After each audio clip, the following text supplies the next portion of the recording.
Assalamualaikum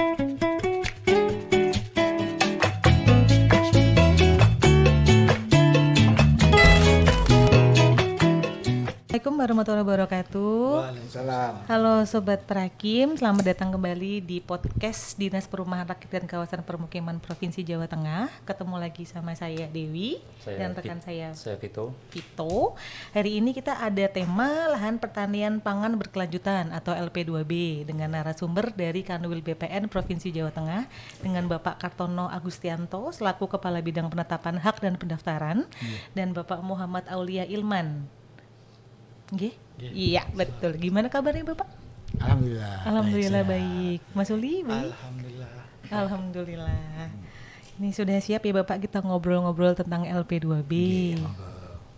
Gimana Mas Vito? Mas Vito juga siap? Siap. Oke Bapak, untuk memulainya bisa menjelaskan secara singkat Bapak peran dari kantor pertanahan khususnya Kanwil di Jawa Tengah terhadap lahan pertanian untuk mendukung swasembada pangan Pak yang merupakan programnya Bapak Prabowo gini. Terima kasih. Mungkin sebelum ke materi yang khususnya ke LP2B, perlu kami jelaskan bahwa kami itu kan instansi vertikal. Jadi di pusat ada namanya Badan Pertanahan Nasional, kemudian di level provinsi Kanwil BPN Provinsi Jawa Tengah di sini dalam hal ini. Secara umum di kami di Badan Pertanahan Nasional ini punya kewajiban dalam rangka perumusan kebijakan tentang pertanahan. Di dalamnya ada yang terkait dengan pengukuran pemetaan, kemudian ada yang terkait dengan penetapan hak dan pendaftaran, ada juga terkait dengan penataan pertanahan, ada yang juga kaitannya dengan pengadaan tanah, kemudian ada juga yang kaitannya dengan penanganan sengketa dan konflik pertanahan. Jadi dari tupoksi kami itu diantaranya nanti bisa untuk mendukung kegiatan LP2B itu sendiri. Kalau misalkan nih berhubungan sama tupoksinya Bapak sebagai Kepala Bidang Penetapan Hak dan Pendaftaran di Kanwil BPN, kira-kira bisa sharing Pak tupoksinya apa, pengalamannya bagaimana gitu Pak? Ya jadi gini, tadi yang di awal tadi saya sampaikan yang terkait dengan Kementerian Agraria dan Rural dan Pertanahan Nasional dan yang di pusat. Kemudian kalau saya kan sebagai kepala bidang penetapan hak dan pendaftaran di Kanwil BPN Provinsi Jawa Tengah, itu turunan dari kebijakan yang di pusat sebetulnya, cuma lebih spesifik. Kebetulan bidang saya terkait dengan penetapan hak dan pendaftaran itu di Kanwil kan bahasanya adalah untuk koordinasi. Kalau di Kanta kan pelaksana ya, eksekusi langsung. Jadi kalau di Kanwil itu lebih banyak ke arah koordinasi, pembinaan, monet. Nah, kebetulan kegiatan-kegiatan koordinasi, monet, pembinaan, sama inventarisasi gitu kan, itu terkaitnya dengan kaitannya dengan yang pertama mungkin penetapan haknya. Kemudian ada juga kaitan dengan pendaftaran tanahnya juga. Kemudian ada kaitannya dengan penetapan dan pengelolaan pemerintah. Jadi tadi itu penetapan hak secara umum mungkin HDP, itu gitu kan, baik untuk perorangan maupun ke badan hukum. Ada juga yang melayani untuk kaitan dengan instansi pemerintah. Kemudian juga ada terkait dengan kegiatan pemberian data, misal peran hak dan lain sebagainya itu. Kemudian juga ada terkait dengan pembinaan PPAT. Nah, jadi PPAT itu kan sebetulnya bukan mitra langsung gitu ya, tapi sebetulnya boleh dibilang mitra kita, tapi sebenarnya lebih tepatnya kita itu membina BPAT dan mereka tugas-tugas mereka itu.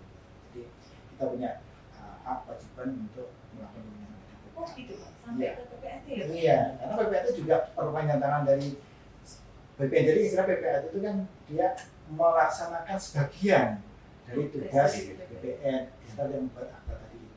Nah kita selaku yang di instansi pendaftaran tanahnya punya kewajiban untuk melakukan pembinaan. Di annually pembinaan atau gimana Kita Pak? bisa lakukan ngundang untuk lakukan sosialisasi pembinaan bersama-sama, bisa juga ke kantor masing-masing kantor PPAT-nya. Itu bisa. Keren. Itu secara umum kegiatan kami di terutama yang di bidang Penetapan hak dan pendaftaran ya. itu kegiatan itu. Oh, berarti semua tentang pendaftaran tanah kalau balik nama gitu Ya itu. juga Cuman kan sama Pak. kalau di kami kan di Kanwil kan cuma sebagai koordinator aja. Yang eksekutornya, pelaksananya di Kantah. Tapi PPAT di bawah naungan dari Kanwil Bapak atau Kantah juga? ya Kantah juga. Oh, Kantah juga. Kantah kan juga aninya ke Kanwil, ini ya kan atasannya gitu. Kan. Iya. Gitu. Kalau misalkan dari Kanwil ini kan juga ada PTSL yang Bapak nggih. Iya. Nah, itu tuh PTSL sama LP2B ini kan sepertinya mirip nggih Bapak. Atau apa ya? Untuk perbedaannya kira-kira bagaimana nggih Bapak? Jadi ini, kalau PTSL itu kan pendaftaran tanah sistem masih lengkap, Iya. ya. Itu program pemerintah, khususnya di Kementerian Agraria dan Tata Ruang, Badan Pertanahan Nasional, yang sasarannya adalah untuk pengukuran pemetaan sampai dengan terbitnya sertifikat terhadap para pemilik lahan yang belum sertifikat. Iya. Gitu. Jadi pertama dulu adalah diupayakan untuk pengukuran pemetaan dulu semuanya, kemudian ditindaklanjuti dengan sertifikasinya. Dan nanti ke depannya kita akan menjadikan desa lengkap namanya. Desa lengkap itu desa yang di dalamnya sudah terpetakan keseluruhannya, kemudian didaftarkan, dan nanti ujungnya adalah sudah sertifikat semuanya, terpetakan semuanya. Gitu. Jadi yang milik warga, milik pemerintah, milik swasta dan lain sebagainya yang bidang-bidang tanah itu sudah terpetakan itu akan punya sertifikat. Oh, berarti Namun demikian yang di luar itu mungkin kaitan dengan geografinya ya, ada mungkin jalan, sungai dan lain sebagainya itu tetap terpetakan semuanya, sehingga bahasanya tidak yang bolong lah dalam suatu kawasan itu. berarti Nanti, sertifikatnya lengkap gitu. ya itu nanti itu kan desa, nanti desa per desa termasuk kelurahan-kelurahan yang akhirnya nanti menjadi kabupaten kota lengkap. Yang isinya di dalamnya adalah yang sudah terukur, terpetakan semuanya, terdaftar, dan nanti ujungnya adalah sudah disertifikasi. Oh, keren gitu. sekali ya Pak ya. Ya, kemudian kalau untuk LP2B ini kan khusus ada kegiatan yang memang terkait dengan lintas dinas ya, dalam hal ini Jadi, dinas iya. pertanian atau Prakim. kaitannya prakim di Oke. sini, yang intinya adalah untuk mendukung kegiatan dari pemerintah yang terkait dengan melindungi sawah, melindungi lahan pertanian untuk mendukung ketahanan pangan. Iya. Di dalamnya adalah bahwa untuk yang sudah masuk kawasan LP2B tentunya tidak boleh dialihkan, tidak Iya. boleh dialihfungsikan, harus dimiliki oleh petani, gitu kan itu. Sehingga dari segi kepemilikan petaninya terlindungi, haknya bisa dilindungi secara hukum sampai dan nanti punya sertifikat. Kemudian dari segi alih fungsinya bisa dicegah. Artinya pertanian tetap pertanian, tidak Iya. dialih fungsikan. Untuk perumahan misalnya gitu nggih Pak. Iya, ya nggak boleh gitu kan itu. Jadi tetap pertanian dan itu akan dimanfaatkan semaksimalnya sehingga produktif. Miliknya tetap milik petani tapi bisa produktif baik untuk petani sendiri maupun untuk masyarakat pada umumnya gitu. Kalau misalkan Mas Uli pernah nggak Mas untuk membahas untuk mengurusi tentang LP2B atau PTSL pengalaman aja Ya, gitu. jadi ini baru-baru ini Mbak, Mm-mm. kita dari Kanwil BPN Provinsi Jawa Tengah dengan Pemprov atau Pemprov Jateng sudah melaksanakan nota kesepahaman yang mana nota kesepahaman tersebut dilanjutkan dengan perjanjian kerjasama, yaitu terkait dengan sertifikasi LP2B. Jadi memang di kami mendukung program terkait dengan kegiatan LP2B yang tadi disampaikan oleh Pak Kabid, bahwasanya memang ini kegiatan lintas sektor. Mungkin itu Mbak yang bisa kami sampaikan. Oh gitu, berarti ini pertama kali buat Mas Uli ya? Kalau untuk saya sendiri, bagi kami yang di Kanwil. kantor pertanahan kabupaten, saya pernah jadi pelaksana di sana. Nggih. Untuk sertifikasi LP2B sudah pernah kami laksanakan. Wah. Tapi kami sebagai pelaksana, dan sekarang kami sebagai perumus kebijakan. Seperti itu, Mbak. Mas, menyambungnya Mas tadi terkait LP2B juga PTSL di Kanwil. Bagaimana sih caranya dari Kanwil sendiri untuk membagi program antara PTSL dengan LP2B? Gini, itu sama-sama juga kegiatan yang nanti kalau di kami ujungnya sertifikasi ya. Cuman kalau yang tadi saya sudah menjelaskan bahwa program dari pemerintah langsung, kemudian terkait dengan ujungnya, goalnya adalah kabupaten kota lengkap yang di dalamnya mengandung sudah semuanya terdaftar terdaftar. Kalau LP2B itu kegiatan dari dinas terkait yang tadi intinya adalah untuk mendukung ketahanan pangan, untuk mencegah alih fungsi lahan, tapi tetap harus dipastikan haknya, harus dipastikan segi hukum kepemilikannya, sehingga ada kegiatan sertifikasi juga ada dari pihak kami. Sertifikasinya apa? Untuk lahan-lahan yang petani ini dimiliki oleh petani yang bersangkutan. Terus kemudian tetap diolah untuk pertanian, tapi juga harus diperhatikan kesehatan petani itu sendiri. Artinya apa? Sudah ada pencegahan untuk alih fungsi, ya tetap kita harus semaksimalnya mengupayakan lahan itu dimaksimalkan untuk produktif. Kan itu. Jadi ketahanan pangannya itu juga tercapai berjalan, tapi kesejahteraan petani juga terjamin. Gitu ya. Jadi dua-duanya ikut berjalan. Jadi insya Allah kami tetap mendukung baik dari segi PTSL maupun LP2B yang di kami ada ujungnya ada sertifikasi, itu insya Allah bisa berjalan dengan Mas sendiri. Kalau klasifikasi atau persyaratan dari masyarakat agar bisa masuk program LP2B itu syaratnya apa aja ya, Pak? Yang jelas itu milik petani, dibuktikan dengan dia memang mengolah, kemudian KTP-nya juga dia petani, kemudian domisilinya juga di kecamatan yang bersangkutan. Artinya tidak absenti, jangan sampai nanti petani tapi tinggal di Jakarta, punya lahan di Semarang, terus kapan ngolahnya kan itu gitu. Jadi ada ketentuan. Ini kan ada ketentuannya, tidak boleh absenti. Absenti itu tidak tinggal di tempat, gitu loh. Ya, jadi karena namanya petani harus tinggal di tempat, mengolah, memanfaatkan, menggunakan lahan itu untuk produktif. Gitu. Walaupun KTP-nya di situ, Pak. Kan kadang ada orang yang KTP-nya di situ tapi ya, orangnya jadi domisilinya di luar ya. Mungkin secara administrasi memang iya, dia tinggal di situ sesuai KTP-nya. Iya. Tapi kalau kenyataannya dia tinggal di Jakarta, kenyataan gimana? Dia bisa ngolah apa enggak? Kan gitu. Itu yang perlu disesuaikan antara secara administrasi atau secara kenyataannya. Nah, harapan kami petani-petani itu yang betul-betul yang bersangkutan. Dia memiliki, dia mengolah, menggarap, memanfaatkan tanah itu untuk biar produktif. Satu hal lagi, tidak dialihkan sembarangan gitu loh. Iya, Ya, karena kalau dialihkan berarti nanti petani itu satu, pilihan lahan pertaniannya sendiri. Kemudian yang kedua juga otomatis penghasilannya juga berkurang kan karena lahan pertanian itu kan untuk penghasilan para petani itu sendiri. Jadi itu harapan kami nantinya tetap terlindungi hak-hak baik petani dan lahannya dimaksimalkan untuk dimanfaatkan. Kalau gimana Mas Oli? Kalau saya kira yang disampaikan Pak Kabid itu sudah sangat lengkap. Ahlinya ya Mas. Iya. Ini senior sekaligus ahlinya ya. Beliau Pak, kalau tadi ada persyaratan terkait bahwa lahan LP2B itu tidak boleh dialihfungsikan. Yeah. Kita tahu Pak, kondisi saat ini itu banyak sekali proyek-proyek nasional Pak. Ada pembangunan jalan tol, ada pembangunan bendungan yang tentunya itu bisa mengenai proyek atau tanah lahan LP2B. Itu menyikapinya seperti apa ya Pak? Jika ada proyek nasional terkena tanah lahan LP2B. Ya, jadi gini.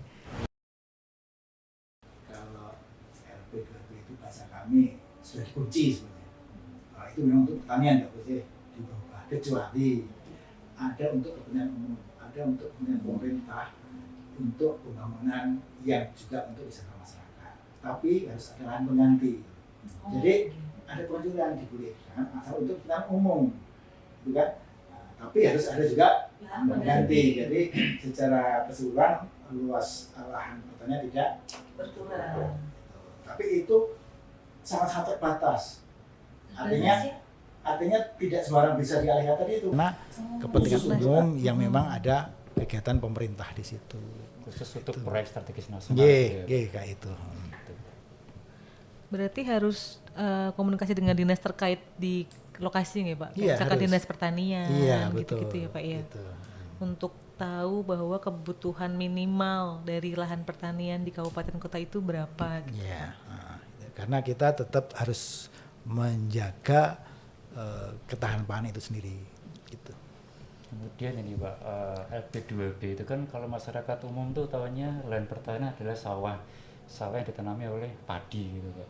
Sebenarnya apa diperbolehkan kalau lahan tersebut itu ditanami selain padi, tanaman pangan tuh kayak palawija, jagung atau itu masih bisa masuk dalam persyaratan mendapatkan sertifikasi LP2B atau khusus untuk padi gitu. Jadi gini, kalau untuk pertanian kan nggak perlu padi ya. Iya. Apalagi ini katanya pangan juga nggak harus padi. Tapi ininya tidak boleh komoditi di luar pangan, itu kan gitu ya. Tanaman pangan. Pangan, karena kita mendukung pangan hijau kan gitu. Jadi nggak harus padi, misalnya jagung, nggak boleh juga. Tapi kan itu memang kaitan dengan lahan pangan, gitu kan. Palawija. Kalau ini Pak, selama ini dari Kambil atau Panta sendiri, faktor apa saja yang menghambat dalam pelaksanaan sertifikasi LP2B? Kalau sertifikasinya ya sebetulnya ada persyaratannya ya. Mungkin yang sebelumnya ya, misalnya kaitannya dengan ini lahan pertanian.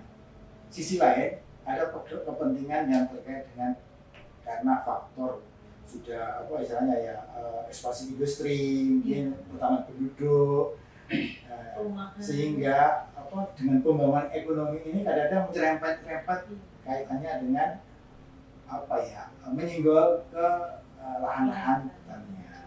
Itu juga untuk mempertahankan lahan pertanian berjalan ya. Ya dampaknya ya mungkin ya kalau itu sempat ada dialihkan ya penurunan produksi pangan dan sebagainya. Nah untuk itu kita perlu dicegah dengan ketentuan yang di LP2B itu. Kalau itu udah apa ya pencegahannya itu sudah kita bisa laksanakan, tentunya tinggal kaitannya dengan sertifikasi tadi ya. Kalau hambatan sepanjang itu sudah memenuhi syarat secara administrasi yuridisnya, fisiknya, insya Allah tidak ada hambatan harusnya gitu kan. Gitu. Paling nggak hambatan ini tadi faktor ada kepentingan lain, kepentingan pribadi yang pemilik tanah sih Pak tadi, biasanya. karena ada faktor pertumbuhan penduduk, ekspansi ekonomi, ada industri yang berkembang di situ, jadi akhirnya bisa terabaikan ini ketentuan LP2B itu sendiri. Berarti kalau lahan P2B itu kan banyak pertanyaan nih Pak dari masyarakat. Kalau misalkan itu mau dialihkan, misalkan mereka kan kata-katanya tanahnya sendiri mau dibangun rumah itu boleh atau enggak? Nah, itu tadi boleh dimiliki tapi tidak boleh dialihfungsikan. Karena kalau emang awalnya itu pertanian tetap pertanian. Nah, itu. Kecuali tadi ada kepentingan pemerintah yang umum tadi itu. Terus kemudian kalaupun mau dialihkan biasanya ada izin dari yang memberi kewenangan. Misalnya ada di dalam SK itu harusnya dicantumkan di dunia itu manakala mau dialihkan harus ada minta izin pengalihan hak. Jadi nantinya kenapa harus minta izin dalam hal pengalihan hak? Kita harus melihat subjeknya. Ya kalau dibeli oleh bukan petani jangan nanti untuk petani lain kan? Nah, artinya apa? Subjeknya harus petani. Jangka waktu berapa tahun itu untuk tidak boleh mengalihfungsikan lainnya? Kalau untuk masuk LP2B dan nggak ada jangka waktu untuk itu. Kecuali kalau ada ketentuan berikutnya ya Selamanya. Iya. Karena sudah kecuali kalau ada ketentuan lainnya lagi, peraturan perundang lainnya lagi yang untuk khusus tanah apa lokasi itu misalnya dikeluarkan, tapi itu lain lagi gitu kan? Iya. Gitu. Termasuklah untuk karena ada kepentingan umum kan mungkin baru 2-3 tahun tapi sudah bisa kena beralih, jalan tol ada, gitu misalkan gitu. ya Jadi Mas ya. nggak kayak model apa dulu pernah ada zamannya misalnya transmigrasi atau apa kan ada ketentuannya. Cuman ketentuannya kalau mau dialihkan haknya itu harus minta izin pada yang berwenang kan itu yang memberikan SK tadi. Kalau untuk alih fungsinya ya tidak bisa dialih fungsikan, tidak misalnya sampai berapa tahun nggak boleh harusnya nggak kayak gitu. Ya selamanya sepanjang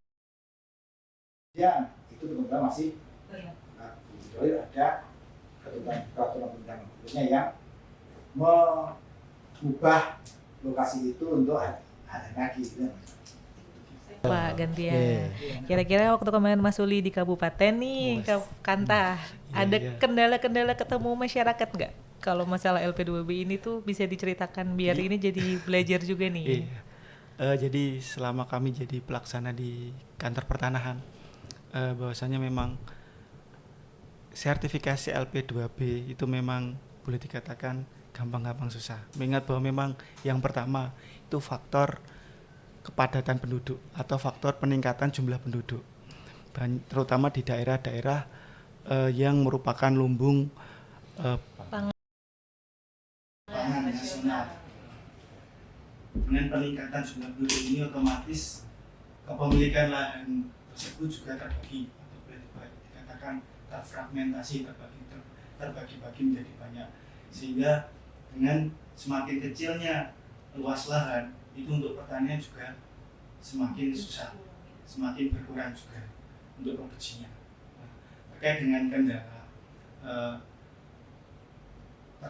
kendala di dalam pensertifikatan LP2B tadi sudah disampaikan Pak Habib, memang bukan kendala di kami di kantor pertanahan, tidak ada kendala karena kami terkait dengan subjek objek, selama subjek objeknya itu clear dan clean pasti akan terbit sertifikat.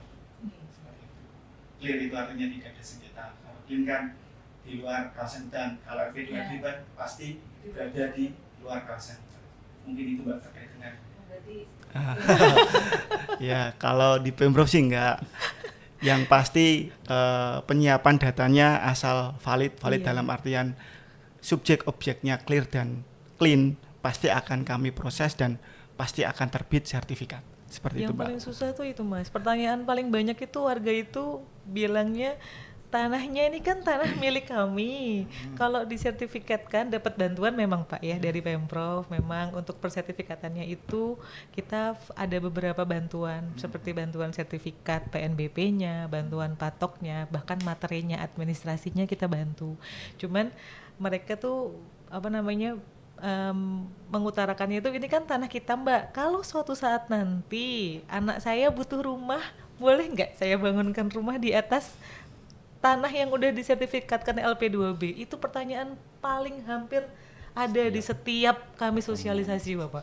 Nah itu tuh jawabannya kita normatif tentu ya Pak ya, jawabannya tetap nggak bisa. Cuman ya itu Pak, kendala paling susah tuh itu sih. Kalau yang lainnya aman. Sebetulnya kan dalam rangka mendirikan rumah di lahan pertanian LP2B itu kan orang mendirikan rumah perlu izin ya. Harus diberikan izinnya, jadi nanti yang pegang perannya di Pemkot untuk ngerem biar tidak dibangun. Kan kalau orang bangun harus ada izinnya. Nah, kalau nggak dikasihkan izinnya berarti nggak bisa bangun. Nah, kalau dia nekat berarti kan melanggar perizinan. Nah itu. Berarti dengan kata lain jika bisa jadi sertifikasinya dicabut ya Pak? Sebenarnya kalau sertifikatnya enggak kan itu kan terkait dengan pembangunannya. Mungkin yang punya orang adalah instansi yang memberikan izin pembangunan itu, misalnya dalam hal ini di Pemkot atau Pemkab, ya. Nah, dia kan yang punya hak untuk memberikan izin bangunannya. Nah, kalau dia menyalahi aturan, ya dibongkar bangunannya, bukan kok sertifikatnya yang sertifikatnya tetap hak kepemilikannya petani tetap, tapi kan, ya bangunan yang dilakukan kalau memang tidak sesuai dengan perizinan. Gitu. Nah, suka kadang dicampur adukan ya kalau misalnya boleh disediakan tapi nggak boleh bangun.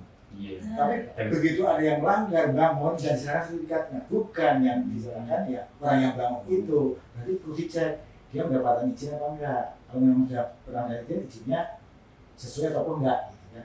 Tapi kalau sertifikatnya kaitannya dengan kepemilikan orang, boleh dia memiliki kok Tani kan memang tanahnya gitu. ya, tapi mungkin nggak boleh bangun. Nah kalau dia melanggar kok bangun, ya yang punya kewenangan untuk memberikan sanksi ya MK. Gitu loh. Kalau di kami ya sah-sah aja sertifikatnya, kepemilikannya sah-sah aja gitu. Gimana Mas Uli? Ada tanggapan atau tambahan? Saya kira sudah Lengkap sudah Bapak lengkap, dengan Bapak. ahlinya. Iya, seperti itu Mbak.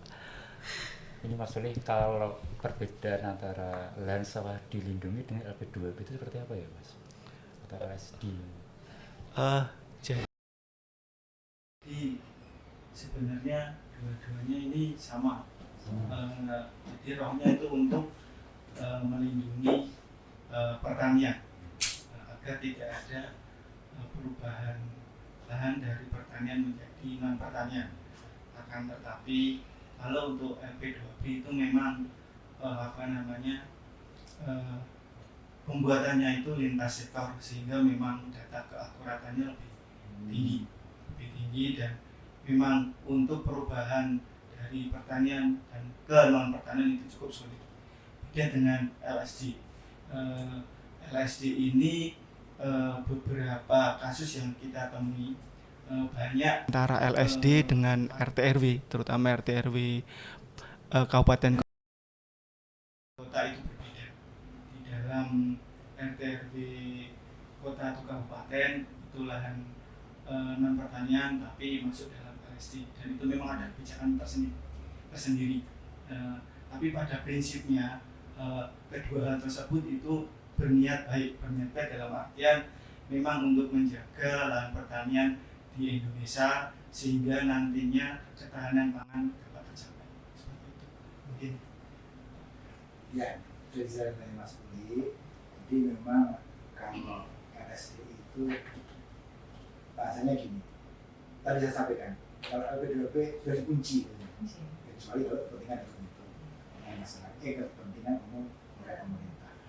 Kemudian kalau LSD itu tadi ada kalanya berbeda dengan tata ruangnya. Nah, manakala tata ruangnya itu misalnya bahasanya kuning ya, tapi kalau masuk LSD mungkin bisa ditinjau ulang, dikasih rekomendasi untuk bisa dilakukan nanti agak masih bisa sedikit kalau dirubah LSD, ya, tapi kalau LP2B biasanya sudah terkunci. Gitu. Jadi gitu Mas. Tapi tetap kita harus mengacu ke tata ruangnya. Kalau tata ruang masih hijau, ya kita nggak berani untuk memberikan rekomendasi di luar dari LSD. Gitu. Jadi memandang existing di lapangannya, kemudian juga disuperimpuskan dengan tata ruangnya. Berarti bisa per case ya Pak ya? Iya, per case. Nggak bisa Misalnya, disamaratakan dicek ya? di tata ruangnya, oh ternyata kuning. Terus di kenyataan di lapangannya ternyata sudah ada pembangunan atau apa itu biasanya yang di kawasan LSD kayak gitu kasusnya. Artinya bisa dikasihkan rekomendasi untuk dikeluar dari LSD. Kabupaten kota saja Pak yang menentukan. Bukan, LSD itu dulu dari Kementerian Agraria dan Terang tahun 2021 itu pernah ada survei tapi tidak secara kadastral untuk pemetaannya secara kadastral tapi baru plotting awal sehingga dimungkinkan perkembangan berikutnya ada juga menjadi tata ruang di kabupaten kota yang dulunya hijau sekarang dihitung. Nah kalau dulunya hijau sekarang dihitung berarti bisa dong dikeluarkan dari LSD. Kan gitu. Jadi tapi harus panglimanya harus tetap tata ruang. Survei berkala atau Iya bisa jadi. apa pengukuran lagi atau gimana ya Mas? Ada gini, biasanya permohonan dari misalnya apakah itu badan hukum atau itu perorangan ya mengajukan permohonan ternyata masih masuk kawasan LSD. Nah kita cross check, oh di tata ruangnya misalnya sudah kuning, kemudian existing lapangannya sudah ada bangunan. Nah itu bisa mohon ke kementerian ada BPN untuk minta rekomendasi dikeluarkan dari LSD.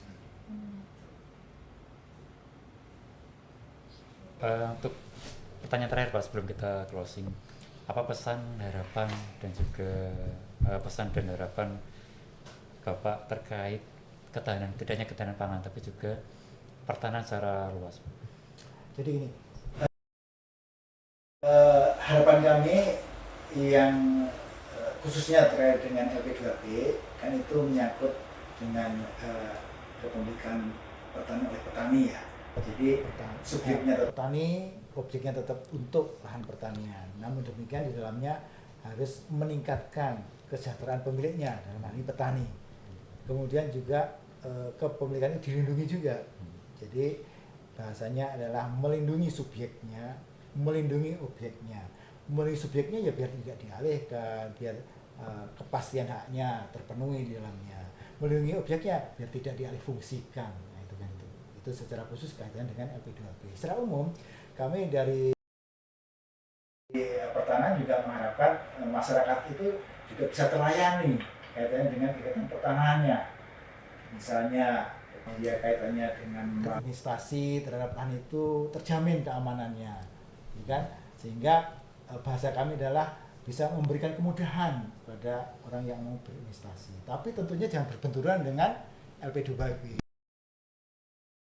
Jadi ya, sama-sama kita untuk menjaga, satu adalah menjaga ketahanan pangannya, tapi juga satu lagi menjaga investasi, mendorong investasi, meningkatkan investasi. Jadi keduanya bisa berjalan, tapi tidak saling itu harapan kami itu, sehingga baik dari sisi ketahanan pangan itu juga bisa tercapai, kemudian dari sisi investasi juga bisa tercapai, kemudian bisa tercapai seiring sejalan tanpa ada saling itu harapan kami. Cukup. Jadi Mas Uli, Mas Pak Kartono, terima kasih atas waktunya, sharing pengalaman tentang LP2B, dan juga semoga nanti masyarakat ini bisa semakin antusias dalam mengikuti program sertifikasi LP2B yang kita agendakan, berkolaborasi dengan kami juga. Ini kita ada pantun nih Pak buat penutupan, biar nggak tegang. Iya. Ayo kamu dulu. Saya Rio Febrian. Saya bukan Aura Kasih. Cukup Cukup sekian dan terima kasih. Matur nuwun.